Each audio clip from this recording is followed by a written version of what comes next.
Hi everyone, आज हम लोग कंटिन्यूअस पार्ट करने जा रहे थे एज ऑफ रिवॉल्यूशन का। इससे लास्ट वीडियो में हम लोगों ने पढ़ा था the American war of independence का जो कॉजेस वगैरह था उस चीज के बारे में, ठीक है। लेकिन अब जो हम लोग आज पढ़ने जा रहे हैं वो अब है ये अमेरिकन वॉर ऑफ इंडिपेंडेंस का बिगनिंग, मतलब इसकी शुरुआत कैसे हुई थी, कब से हुई थी, ये सब सारी घटना के बारे में अब हम लोग एक एक करके डिस्कस करेंगे। ओके, अगर आप लोगों ने अभी तक जो मेरा लास्ट का वीडियो मैंने बनाया हुआ है, अगर अभी तक नहीं देखे होंगे तो देख लीजिएगा, जिसमें कि आपको कॉजेस के बारे में, कॉलोनीज के बारे में मैंने बहुत अच्छे से डिस्कस किया। वो सब आपको सब चीज के बारे में पता चलते चला जाएगा। आज जो हम लोग करेंगे वो है हम लोग का बिगिनिंग का। तो बिगिनिंग में देखिए, इन 1774 the representative of the 13 colonies, किसमें हुआ था ये? इन 1774 की कहानी है, ध्यान से सुनोगे। In 1774, the representative of the 13 colonies assembled in the Philadelphia। कहते हैं कि जो 13 कॉलोनीज की बात हम लोगों ने इससे पहले जो किए थे, याद होगा, ये 13 कॉलोनीज ने मिलकर के क्या किया इन 1774 में, ये इनके जो रिप्रेजेंटेटिव सब थे ना, ये लोग एक तरह से असेंबल हुए। असेंबल का अर्थ होता है एक जगह, वो कहां पे? तो फिलाडेल्फिया एक जगह का नाम था, वहां पर में इन लोगों ने क्या किया, एक तरह से असेंबल हुआ। And they appeal to be the king George III। और इन लोगों ने क्या किया, किंग जॉर्ज III को ना एक तरह से अपील किया था। किसके लिए? The British ruler. ये किंग जॉर्ज III जो था वो कौन था? एक तरह से इसको हम लोग ब्रिटिश रूलर का नाम दे सकते हैं। उस समय ये ब्रिटिश रूलर हुआ करता था। तो इस ब्रिटिश रूलर को उन लोगों ने क्या किया, एक तरह से अपील किया था। किसके लिए? To end the restrictions on trade and not to impose any further taxes. किस बात के लिए? कि आप जो है ना एकदम से ये जो सिस्टम वगैरह उसको खत्म कर दीजिए और ना कोई भी यहां पर में इंपोज एनी फर्दर टैक्सेस, मतलब कोई भी टैक्सेस के ऊपर में ना एक तरह से इंपोज मत कीजिए, मतलब उसमें फाइन या एक्स्ट्रा मत जोड़िए, ऐसा कहा था उन लोगों ने। Without the consent of the colonies, मतलब बिना कॉलोनीज के कंसेंट लिए हुए आप ये सब सारा का सारा काम मत करिए, टैक्सेस वगैरह जो है वो इंपोज वगैरह मत करिए। तो ये 13 कॉलोनीज के जो रिप्रेजेंटेटिव थे, ये लोग किंग जॉर्ज III के पास में आकर के इस तरह से बात उन लोगों ने रखा था। ये असेंबली में कहा गया था। The king regarded this as an mutiny and the sent his troops to be the support. कहते कि उस समय में किंग ने क्या किया ना, एक तरह से वो इसके खिलाफ हुआ, और खिलाफ होने के बाद में क्या किया, तो उन्होंने अपने ट्रूप्स को एक तरह से इशारा दिया, सेंड किया, भेजा। किसके लिए? तो इस चीज को सप्रेस करने के लिए, मतलब 13 कॉलोनीज इसके खिलाफ जो हो गए थे ना, उनको एक तरह से रोकने के लिए ये चीज भेजा गया। And the colonies now the prepare themself for a fight. लेकिन उस समय में जो कॉलोनिस्ट वगैरह थे, ये लोग भी जानते थे कि हम लोग जिस हिसाब से किंग जॉर्ज III को बोल रहे हैं वो भी चुप रहने वाला तो है नहीं। तो ये लोग भी क्या करने लगा, अपने आप को बचाने के लिए जो कॉलोनिस्ट वगैरह थे उस समय में, वो लोग भी अपने आप को प्रिपेयर करने लगा, उस तरह से अपने आप को तैयार करने लगा। नाउ ऑन 4 जुलाई 1776 अब कहानी आती है किसमें? तो 4 जुलाई एक तरह से और 1776 की कहानी आती है, बात आती है यहाँ पे 2 साल के बाद में। तो on July 4th July on 1776, what's happened? The representatives of all the colonies meet once again in Philadelphia। कहते हैं फिलाडेल्फिया। फिर से ये लोग 1776 में जो थे ना, जितने 13 कॉलोनीज, मतलब कॉलोनी से जो कॉलोनीज वगैरह थे, ये लोग फिर से यहाँ पर में एक तरह से मीट करते हैं, यहाँ पर में आकर के मीट करते हैं, मतलब मिलते हैं। और मिलने के बाद में and adopted the declaration of the independence. और फिर उन लोगों ने क्या किया, एक तरह से जो डिक्लेरेशन था वहां पर में, एक तरह से किस चीज के लिए? तो इंडिपेंडेंस के लिए। इस चीज को उन लोगों ने क्या किया, एक तरह से एडॉप्ट किया। A document drafted by the Thomas Jefferson. कहते हैं कि उस समय में ना थॉमस जेफरसन बोल के एक आदमी ने क्या किया, तो वहां पर मतलब ये भी कॉलोनिस्ट माना जाते थे, थॉमस जेफरसन। ये इन्होंने क्या किया, तो एक तरह से ड्राफ्ट तैयार किया। क्या चीज तैयार किया? एक ड्राफ्ट बनाया इन्होंने, उस समय में एक ड्राफ्ट तैयार किया। ड्राफ्ट क्या था इसके बारे में हम लोग पढ़ते हैं। तो इन्होंने ड्राफ्ट तैयार किया उस समय में। ड्राफ्ट में क्या था कि we hold this the truths to be the self evident that all man are the created the equal. कहते कि ये इनका मेन जो था ना, वो चीज, ये चीज मानना था। क्या चीज मानना था?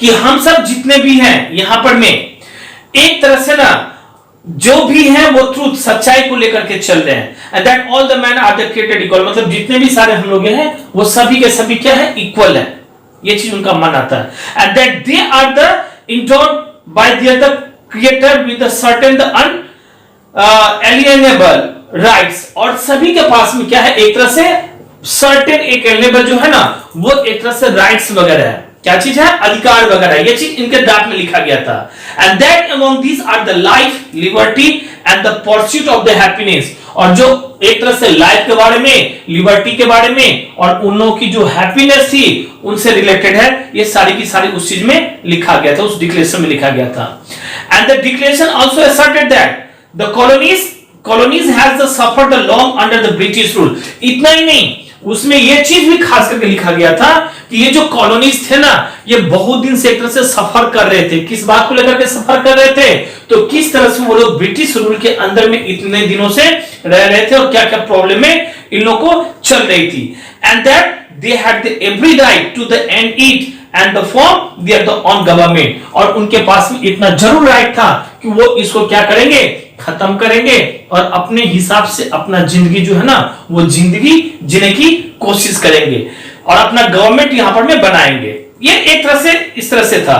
So this asserted the mark the beginning of the war of the independence, और कहते कि ना इसी सारे चीज को लेकर के ना स्टार्ट होता है, किस चीज का, तो एक तरह से डिक्लेरेशन स्टार्ट होता है, वो भी वॉर ऑफ इंडिपेंडेंस, जिसको हम लोग एक तरह से कह सकते हैं, ये वॉर ऑफ इंडिपेंडेंस यहीं से स्टार्ट होती है।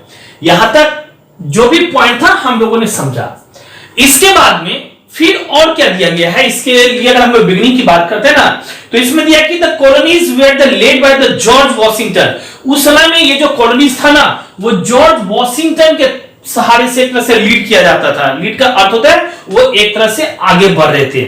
मैंने क्या नाम बताया आपको, जॉर्ज वॉशिंगटन, आपको याद भी होगा ये नाम वगैरह सब आपने पहले भी पढ़ा होगा। ये जॉर्ज वॉशिंगटन जो थे ना वो इस चीज को एक तरह से क्या किए, तो लीड किए थे।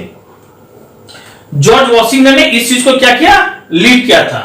अब आती है बात, लीड तो ये किए थे, मेनी बैटल्स वगैरह इन्होंने क्या किया था, फॉर्ड भी किया था during the course of the war of the independence. जो वॉर ऑफ इंडिपेंडेंस हुई थी तो उस समय में बहुत सारे लड़ाई वगैरह भी जॉर्ज वॉशिंगटन के द्वारा जो था वो लड़ा गया था, ऐसी बात नहीं था कि नहीं था। And the war ended in the 1781, और ये वॉर चलते चलते आपका कब जाकर के एंडिंग होती है, 1781 में जाकर के ये वॉर जो है वो खत्म होता है, and with the colonies emerging the victorious. और 1781 में जब वॉर कंप्लीट हो जाता है, खत्म हो जाता है, तब जाकर के एक तरह से हम लोग कह सकते हैं कि ये जो कॉलोनीज था वो एक तरह से इमर्जिंग होता है और विक्टोरियस मिलती है। विक्टोरियस का अर्थ होता है उनको आजादी मिलती है। तो इस तरह से वॉर ऑफ इंडिपेंडेंस जो था वो चलते चलते बिगिनिंग हुई थी और जाकर के फिर आपका 1781 में आते आते ये पूरा का पूरा कंप्लीट हुआ था। फिर यहां से इन लोगों को एक तरह से आजादी मिल गई। अब हम लोग आते हैं birth of the United State of America, जो कि हम लोग का अगला पॉइंट होगा। इसी पॉइंट को अब हम लोग डिस्कस करते हैं। ओके, अब जो अगला पॉइंट आता है हम लोग का, इसी में अमेरिकन वॉर ऑफ इंडिपेंडेंस का, birth of the United State of America. ये जो आज हम लोग अमेरिका की बात करते हैं ना, जो बहुत ही पावरफुल है, विश्व में सबसे बड़ा मतलब शक्तिशाली देश माना जाता है, और जो भी है धन सब संपत्ति है उसमें, उसके पास में बहुत कुछ है। तो वैसे ही नहीं है ये, इसके पीछे ये लोग बहुत मेहनत भी है इन लोगों का अपना, और उस हिसाब से अपना वो आगे अपना जो भी टारगेट था उस सबको एक तरह से लेते चले गए और कंप्लीट करते हुए इतना आज आगे बढ़ा। लेकिन ये जो यूनाइटेड स्टेट ऑफ अमेरिका था उसका किस तरह से बर्थ हुआ था, तो यहां तक तो 13 कॉलोनीज के बारे में हम लोगों ने किस तरह से पढ़ा कि ब्रिटिश के अंडर में वो कितने दिन तक उन लोगों ने रूल किया, उनके ऊपर में, फिर इसके बाद में फिर वो लोग अपना लड़ाई लड़े, लड़ते लड़ते वो लोग इंडिपेंडेंस हुए। अब हम लोग आते हैं birth of the United State of America कैसे बना उसके बारे में। In 1783 the British government and the colonies sign the treaty of the Paris. कहते हैं कि 1783 में ब्रिटिश गवर्नमेंट ने जो था वो उन लोगों ने क्या किया, एक ना साइन किया ट्रीटी ऑफ पेरिस का एक एग्रीमेंट था। ये एग्रीमेंट उन्होंने क्या किया, साइन किया, बनाया ये एग्रीमेंट। कब बना था ये, 1783 में। ब्रिटिश गवर्नमेंट जो था उस समय में वो ट्रीटी ऑफ पेरिस बोल करके एक साइन उन्होंने क्या था, एक तरह से कॉलोनीज के साथ उन्होंने बनाया था। And the British recognize the independence of the 13 colonies. और इस ट्रीटी ऑफ पेरिस में क्या था कि ब्रिटिश वालों ने एक तरह से रिकॉग्नाइज कर दिया था, किस चीज के लिए, कि वो जो 13 कॉलोनीज उनके अंडर में पहले रूल किया करता था, मतलब टाइम के अंदर में, अब वो एक तरह से क्या हो चुका था, इंडिपेंडेंस हो चुका था, मतलब एक तरह से आजाद हो चुका था, ये रिकॉग्नाइज किया गया था। And the colonies that they came together to form the United State of America, और यही कॉलोनी जो 13 कॉलोनीज वगैरह था ना, यही 13 कॉलोनीज क्या हुआ, तो एक तरह से ना केम टुगेदर, मतलब कि एक साथ आया, और एक साथ आने के बाद में यूनाइटेड स्टेट ऑफ अमेरिका, जिसको हम लोग एक तरह से द यूएसए के नाम से जानते हैं, ये यूएसए यहीं से फॉर्म होता है, यही 13 कॉलोनीज को मिलाकर के यूएसए बनता है। ओके, तो अब कॉन्स्टिट्यूशन वाज ड्राफ्टेड, अब क्या हुआ, एक तरह से कॉन्स्टिट्यूशन ड्राफ्ट किया गया, and which declared the USA as a republic, और इसमें यूएसए को एक तरह से रिपब्लिक कहा गया। अब ये रिपब्लिक का मतलब हम लोग बढ़िया से जानते हैं, क्या था ये, a government in which supreme power belongs to the people. हम लोग रिपब्लिक किसको कहते हैं, एक ऐसा गवर्नमेंट जहां पे सुप्रीम पावर जो है वो पीपल से बिलोंग करता है। अब अपना कंट्री भी एक तरह से रिपब्लिक है, डेमोक्रेटिक है, हम लोग बढ़िया से जानते हैं, क्योंकि यहां पे जो पावर है ना, खास करके जो हमारे यहाँ जो रूलर वगैरह रूल करता है, यानी कि जो लीडर वगैरह रूल करते हैं, या जो पार्टी रूल करती है, उसको हम लोग खुद चूज करके भेजते हैं। तो पावर किसके हाथ में हुआ, हम लोग के हाथ में हुआ। और अगर कोई पार्टी मान लिया कि अच्छा काम नहीं करता है, तो हम लोग क्या करेंगे, जब अगला बार जब उसकी मतलब एक तरह से इलेक्शन जब होगा, तो उस इलेक्शन में उस पार्टी को हम लोग वोट नहीं देते हैं, क्योंकि उन्होंने हमारे लिए अच्छा काम नहीं किया है। तो इसलिए कहा जाता है कि पावर जो होता है रिपब्लिक में, खास करके सुपर पावर, वो बिलोंग करता है पीपल के साथ में, and they are elected representative rather than a king और अ क्वीन। और यहां पर में इनके जो इलेक्टेड जो रिप्रेजेंटेटिव खास करके होते हैं, ये लोग ना राजा होते हैं और ना ही कोई रानी होता है। तो इस तरह से रिपब्लिक जो था ना, वो यूएसओ को एक तरह से क्या किया गया, डिक्लेयर किया गया। No, and important part of this constitution is bill of the right. कहते हैं कि इसी में ना एक इंपॉर्टेंट पार्ट भी बनाया गया था कॉन्स्टिट्यूशन में, वो था आपका बिल ऑफ राइट्स का। राइट्स का मतलब हम लोग जानते हैं अधिकार जिसको कहा जाता है। तो ये एक तरह से इंपॉर्टेंट मतलब पार्ट माना गया कॉन्स्टिट्यूशन के लिए, बिल ऑफ राइट, और it guarantees the American citizens that the right to freedom of the speech, religion and the justice. और इस बिल ऑफ राइट में क्या किया गया, एक गारंटीज दिया गया, किसको, तो वहां के पीपल को, किस बात के लिए, अमेरिकन सिटीजन्स को, किस बात के लिए, कि उनको राइट है, किस चीज के लिए राइट है, आजादी है, किस बात की, तो राइट ऑफ फ्रीडम है उनको, एक तरह से स्पीच के लिए, इस तरह से वहां पर में रिलीजन के लिए और जस्टिस के लिए। ये सारा का सारा राइट जो था वो अमेरिकन सिटीजन्स को इस बिल के तहत, मतलब बिल ऑफ राइट के तहत ये चीज दिया गया था। That's all.